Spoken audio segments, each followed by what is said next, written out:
May the words of my mouth and the meditations of our hearts be acceptable in your sight, O God, our strength and our Redeemer. Amen.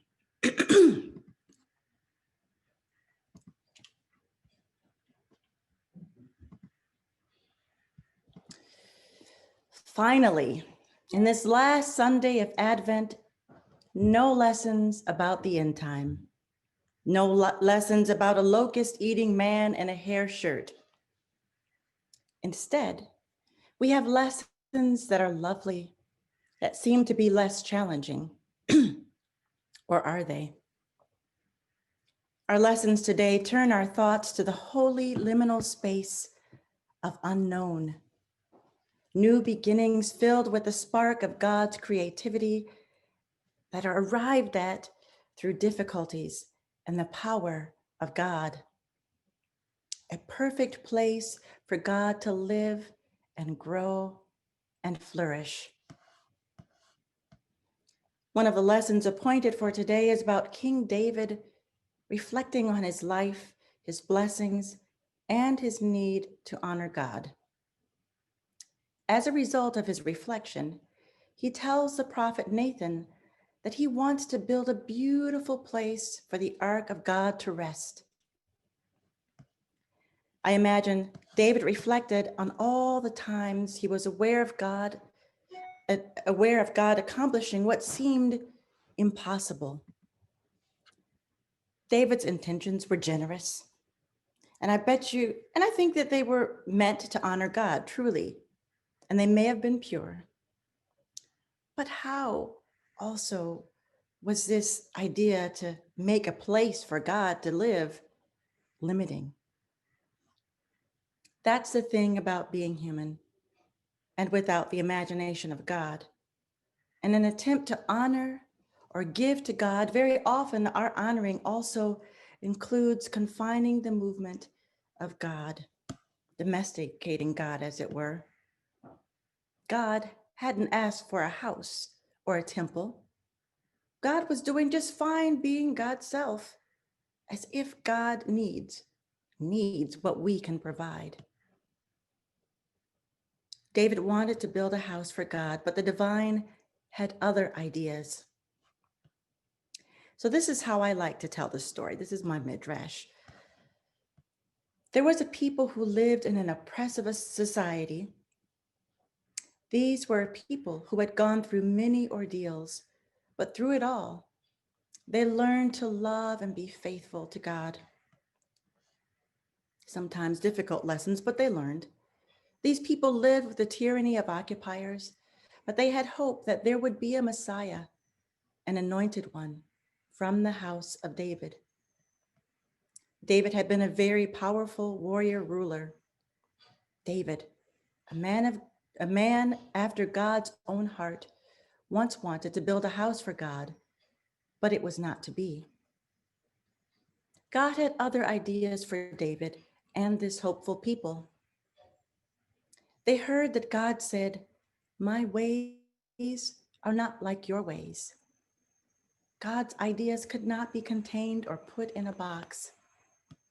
God's ways turn the ways of people upside down. And perhaps God tired of living in a tent or tabernacle or the fine temple David's son Solomon built for the divine. Not that any of these human-made places were enough to contain the fullness of God.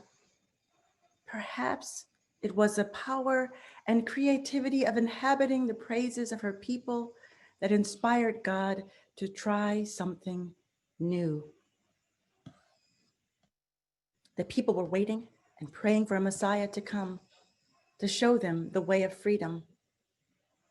Mary had prayed as long as she could remember. She wasn't as old as many of the faithful people who had prayed so many years, hoped so many years. Please, God, send us the Messiah, the Son of David. Let him come and smite all those who deny our humanity, who occupy our country. Let him come with great power and super weapons better than David's. Mary heard them pray in all their faith and confidence. She had days of doubt and hoped that her doubt wouldn't matter. She prayed daily, God, deliver us. Let our lives have meaning. Let our lives matter. Let us live with freedom. Please make it different. Don't let our hope be wasted. Please, God. And then, greetings, favored one. The Lord is with you.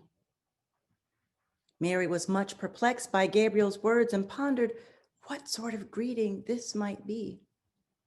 The angel said to her, "Do not be afraid, Mary, for you have found favor with God. And now you will conceive in your womb and bear a son, and you will name him Jesus. He will be great and will be called the Son of the Most High. And God will give to him the throne of his ancestor David.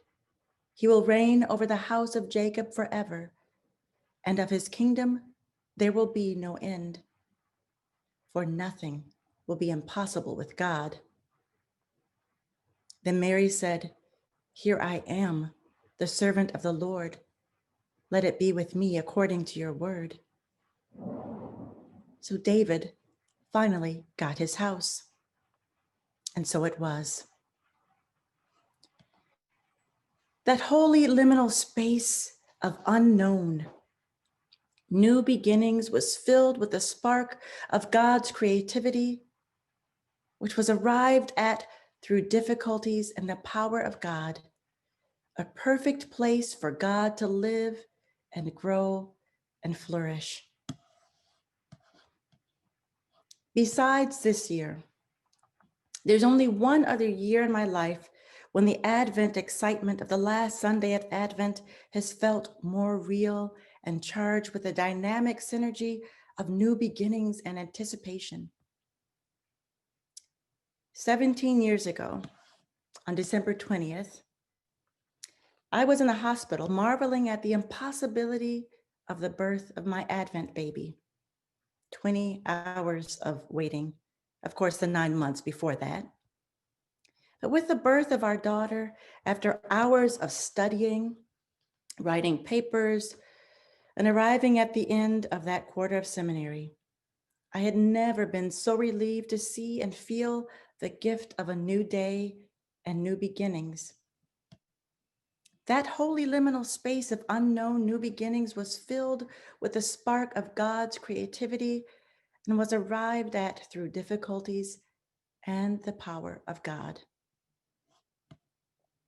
On this last Sunday of Advent, we have been celebrating the long anticipated arrival of vaccines to protect us from the coronavirus. When we entered the pandemic, we were told not to expect a safe vaccine this soon, but we are now at the beginning of a new day.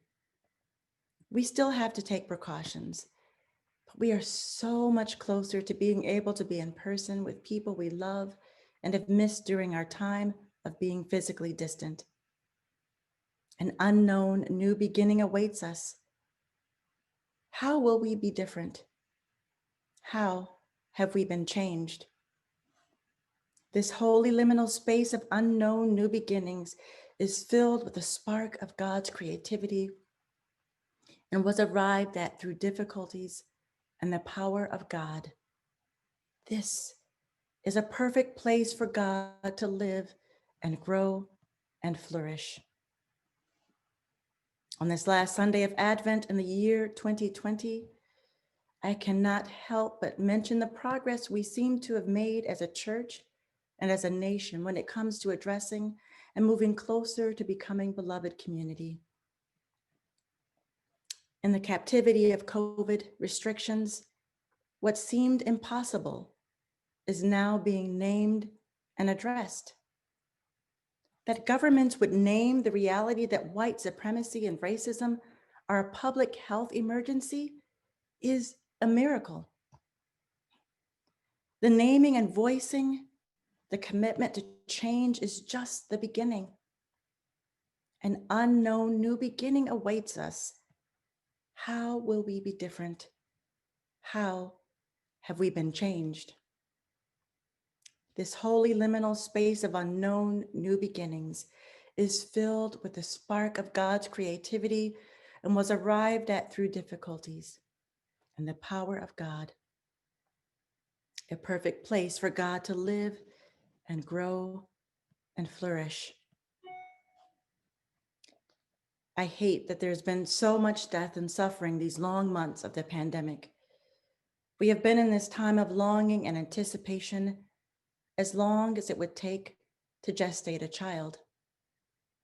Such perfect imagery for the transformation that God has been working in us these months. I hope we will be good parents to this new life that God has made possible. We have spent years worrying about how the church is going to make it. These 9 months, we've seen the church continue and in some places thrive. We have a new sense of our resilience and an awareness that not having our buildings will not destroy us.